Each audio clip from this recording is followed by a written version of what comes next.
গরিব ভাবে তিনি চলতেন, নিজের ঘরে সোফা সেট নাই, খাট নাই, অথচ এই লোকের পকেটে টাকার ভান্ডেল। তিনি ঘুরতেন আর দিতেন, ঘুরতেন আর দিতেন।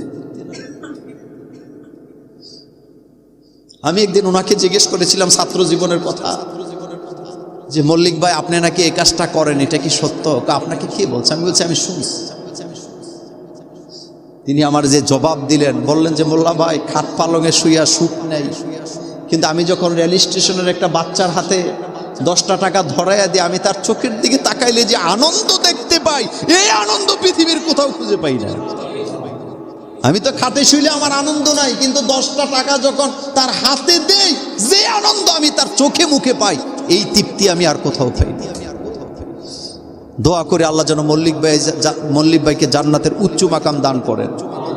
কি মানুষ ছিলেন তারা!